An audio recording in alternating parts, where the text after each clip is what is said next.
जय श्री कृष्णा। राधे राधे दोस्तों, एक बार माता लक्ष्मी भगवान विष्णु जी से मिलने जाती है और कहती है, हे प्रभु, जब मैं आपसे मिलने के लिए आ रही थी तो मेरी नजर रास्ते में मृत्यु लोक पर पड़ी तो मैंने क्या देखा कि कुछ सुहागिन स्त्रियां आपस में चर्चा कर रही हैं कि स्त्री की एक चीज छूने से किस्मत बदल जाती है और स्त्री के इस दिन चूड़ी पहनने से पति की उम्र कम हो जाती है।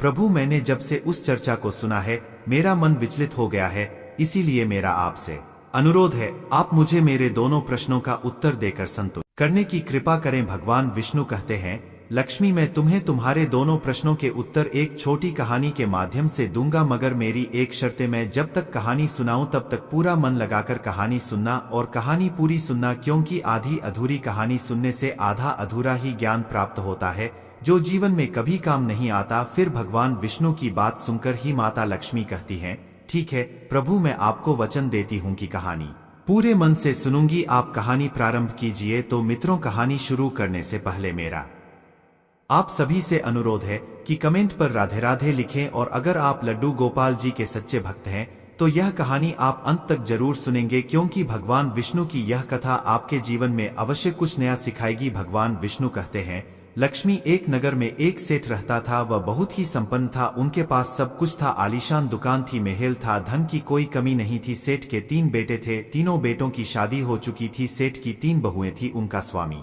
बहुत ही अच्छा था, अपने सास ससुर और पति की खूब सेवा किया करती थी, इसलिए घर में सुख शांति का वातावरण था। सेठ का बड़ा लड़का थोड़ा स्वभाव का अच्छा नहीं था, इसलिए सेठ के बड़े लड़के की उसके माँ बाप से नहीं बनती थी, इसीलिए सेठ ने अपने बड़े बेटे को धन नहीं दिया था और अपने दोनों छोटे लड़के और तीनों बहुओं में बांट दिया था, जिसकी वजह से बड़े लड़के की आर्थिक स्थिति ज्यादा अच्छी नहीं थी। भगवान विष्णु कहते हैं, लक्ष्मी, एक बार सेठ अपने मन में सोचता है कि भगवान ने मुझे सब कुछ दिया है पर एक बेटी नहीं दी है, यदि एक बेटी होती तो मैं अपने मन की सारी बातें अपनी बेटी को बताता और बेटी को बहुत दुलार करता। भगवान विष्णु कहते हैं, लक्ष्मी, सेठ सेठानी के साथ में अपना अच्छा जीवन जी रहा था, मगर एक बेटी की कमी सेठ जी को हमेशा खलती रहती थी। सेठ जी हमेशा अपने घर के पास स्थित मंदिर में श्री राधा के दर्शन करने जाया करते थे। एक दिन जब सेठ जी मंदिर में राधा के दर्शन करने गए, उस दिन मंदिर में एक संत पधारे थे। फिर सेठ को कुछ उदास देखकर कि संत ने सेठ से पूछा, तुम उदास क्यों हो? तो सेठ बोले, महाराज, मेरे कोई बेटी नहीं है, इसीलिए मैं उदास हूँ। फिर संत मुस्कुराए और बोले, यदि जीवन में किसी का अभाव है तो उसकी जगह भगवान को बिठा लेना चाहिए। तो सेठ जी बोले, महाराज, मेरे तो कोई बेटी नहीं है, तो मुझे क्या करना चाहिए? फिर संत बोले, अरे सेठ, तुम एक काम करो, तुम बरसाने की बेटी श्री राधा को ही अपनी बेटी क्यों नहीं मान लेते हो? भगवान विष्णु कहते हैं कि हे लक्ष्मी, इस प्रकार संत की बात सेठ जी को बहुत ही पसंद आई। उसी दिन सेठ ने राधा का एक बड़ा चित्र मंगवाया और उसे अपने कमरे में लगा लिया। अब तो सेठ का जीवन पूरा बदल गया। वे उठते बैठते सोते जागते श्री राधा जी को अपनी बेटी मान करके उनसे बातें करने लगते थे, और इतना ही नहीं, सेठ को अपनी बेटी राधा से हर बात बताने में बहुत ही आनंद आता था। इस प्रकार सेठ की राधा में ऐसी लगन लगी कि जब भी वह दुकान पर जाते थे तो श्री राधा रानी को भोग लगा कर के प्रसाद पाकर ही जाते थे, और शाम को लौटते थे तो राधा को प्रणाम करते और उनसे बातें करते और भोग लगाकर के प्रसाद ग्रहण करते थे। भगवान विष्णु कहते हैं कि हे लक्ष्मी, उस सेठ ने जब से राधा को अपनी बेटी के रूप में स्वीकार किया, वह हर समय प्रसन्न चित्त रहते थे। जब भी सेठ से कोई पूछता था कि तुम्हारे कितने बच्चे हैं, तो सेठ हमेशा यही कहता था कि मेरे 3 बेटे 3 बहुएं और एक बेटी है। भगवान विष्णु कहते हैं, लक्ष्मी, एक दिन सेठ जी के घर में चूड़ी पहनाने वाली मनीहा आई तो राधा ने सोचा कि आज तो दिन ठीक नहीं और आज के दिन तो चूड़ी पहनना अशुभ होता है, इसलिए श्री राधा जी ने अपनी माया से उस मनिहार की चूड़ियों का रंग खराब कर दिया, जिससे सेठ की बहुओं ने चूड़ी नहीं पहनी और मनिहार को वापस कर दिया। उधर जब 2 दिन के बाद में वही मनिहार उन चूड़ियों को देखती है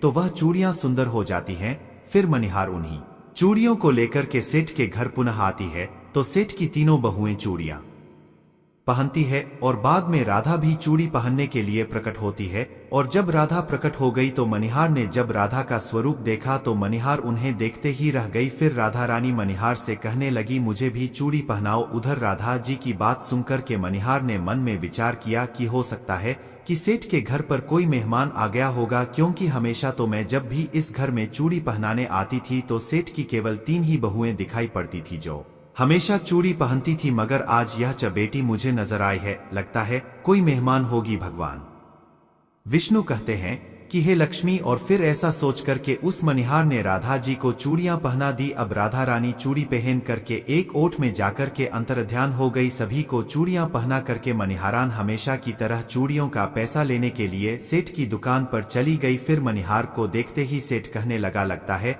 घर पर चूड़ियां पहनाने गई थी तुम, हमारी तीनों बहुओं को चूड़ियां पहना कर आई हो, यह लो अपने पैसे। मैं तुम्हें देखकर ही समझ गया कि तुम दुकान पर पैसे लेने के लिए आई हो। और फिर सेठ ने मनिहारी को हर बार की तरह जितने पैसे देते थे उतने ही पैसे निकाल कर दे दिए। तो मनिहार कहने लगी, सेठ जी इस बार मैंने 3 जनों को नहीं बल्कि 4 जनों को चूड़ियां पहनाई है, इसलिए इस बार मैं ज्यादा पैसे लूंगी। भगवान विष्णु कहते हैं, हे लक्ष्मी। मनिहार की बात को सुनकर के सेठ कहने लगे, हमारे घर में 3 बहुओं के अलावा चौथी तो कोई है नहीं, फिर तुमने चूड़ी किसे पहनाई? तो मनिहार कहने लगी, सेठ मैं नहीं जानती, लेकिन मैं तो सिर्फ इतना जानती हूँ कि मैंने तो चारों को चूड़ी पहनाई है। फिर इस प्रकार मनिहार की बात को सुनकर के सेठ कहने लगा, ठीक है, पहले तुम 3 लोगों के पैसे ले जाओ, बाकी के पैसे मैं पहले घर पर जाकर पता करूंगा। चौथा कौन है जिसे तुमने चूड़ी पहनाई है, पहले मैं घर पर जाकर पता करूंगा, उसके बाद तुम्हें पैसे दूंगा। मनिहार बोली, ठीक है सेठ जी, पहले आप घर पर पता कीजिए, उसके बाद मुझे मेरे पैसे दे देना। और ऐसा कह करके वह मनिहार सेठ की दुकान से चली गई। भगवान विष्णु कहते हैं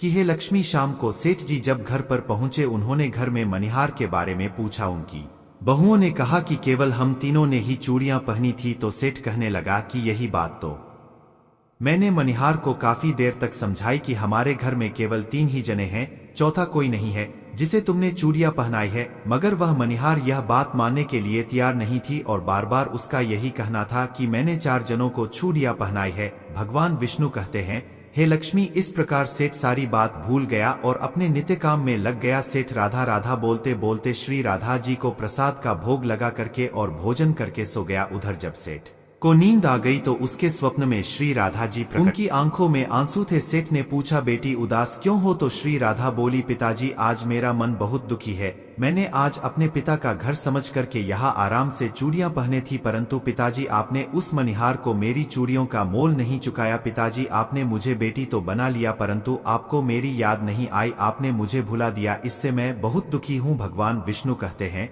हे लक्ष्मी। फिर इतना सुनकर के सेठ सपने में ही रोते हुए बोले, बेटी मुझे क्षमा कर दो, मुझसे बहुत बड़ी भूल हो गई। और सेठ तुरंत ही नींद से उठे। उनकी आंखों से आंसू आ रहे थे। सेठ ने तुरंत ही तिजोरी में से पैसे निकाले और मनिहार के घर की तरफ चल दिए। सेठ ने मनिहार के घर का दरवाजा खटखटाया। मनिहार ने दरवाजा खोला और नजर पाया सेठ खड़े थे। तो मनिहार कहने लगी, सेठ जी इतनी रात को आप कैसे आना हुआ? और फिर मनिहार सेठ को अपने घर के अंदर अंदर ले गई। सेठ की आंखों में आंसू भरे थे। फिर सेठ मनिहार से कहने लगा, तुम्हारे जैसा बड़ी ढा भागी कोई नहीं, तुम तो बहुत ही भाग्यशाली हो। तो मनिहार कहने लगी, सेठ जी ऐसा क्या हुआ? तो सेठ बोला, मैंने राधा जी को अपनी बेटी बनाया है, परंतु मैंने उन्हें कभी भी अपने नेत्रों से नहीं देखा, लेकिन तुमने आज उन्हीं राधा जी को अपने हाथों से चूड़ियां पहनाई है।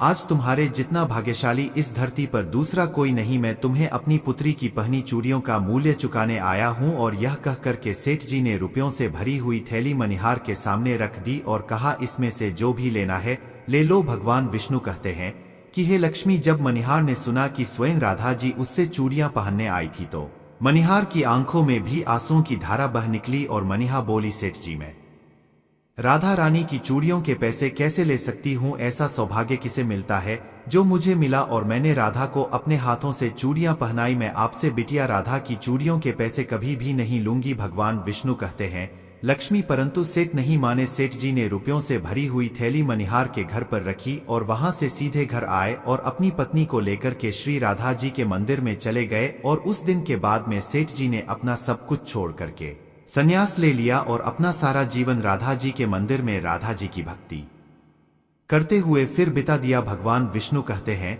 लक्ष्मी, इधर तो सेठ मंदिर में राधा जी की भक्ति का दीवाना हो जाता है और अपनी पत्नी के साथ में मंदिर में रह करके राधा रानी की भक्ति करने लगता है। उधर राधा रानी बड़े लड़के के सपनों में पहुंच जाती है और कहती है, तुम अपनी माँ की सेवा नहीं करते हो, इसीलिए तुम्हारी स्थिति है। तुम आज से ही अपनी माँ के चरण स्पर्श करना प्रारंभ कर दो, रातों रात में तुम्हारा भाग्य देखना कैसे बदलता है। भगवान विष्णु कहते हैं, लक्ष्मी, इस प्रकार से अटका पड़ा लड़का अपनी माँ के रोजाना चरणों को स्पर्श करने लगा और फिर बहुत बड़ा आदमी बना और उसके पास धन की कोई कमी नहीं रही। फिर भगवान विष्णु कहते हैं, लक्ष्मी तुम अपने पहले प्रश्न का उत्तर समझ लो। तुम्हारा पहला प्रश्न था कि स्त्री की कौन सी चीज उसे बिना बताए छूने से रातों रात भाग्य बदल जाता है।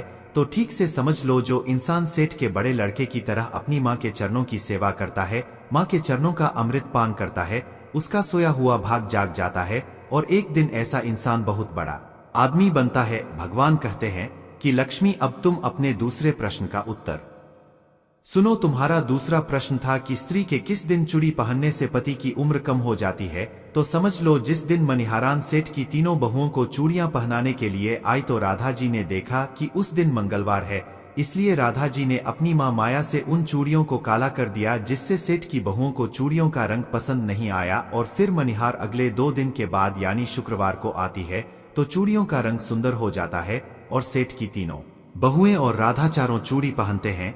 इस तरह हमेशा के लिए सचेत रहने के लिए राधा रानी सेठ के बड़े बेटे की तरह सेठ की तीनों बहुओं के सपनों में आती है और चूड़ी का महत्व बताते हुए कहती है कि हर सुहागिन स्त्री को चूड़ी पहनने से पहले कुछ बातों का विशेष ध्यान रखना चाहिए। नंबर 1, सुहागिन स्त्री को 21 चूड़ी पहननी चाहिए। नंबर 2, नई चूड़ी हमेशा सुबह या शाम को पहननी चाहिए। नंबर 3, नई चूड़ी हमेशा रविवार या शुक्रवार को ही पहनना चाहिए, इस दिन पहनने से पति की उम्र बढ़ती है। नंबर 4, चूड़ी मंगलवार और शनिवार को ना तो खरीदनी चाहिए और ना ही पहननी चाहिए, इससे पति की उम्र कम होती है। चूड़ी 16 श्रृंगार में से एक अहम ही होता है, इसलिए जब भी चूड़ी पहनो तो सोच समझकर ही पहनी जाए। यदि आपको यह कहानी पसंद आई हो तो प्लीज आप हमारे चैनल को सब्सक्राइब करें और भगवान विष्णु और लक्ष्मी के लिए एक लाइक करना ना भूले। जय श्री श्री राधे राधे।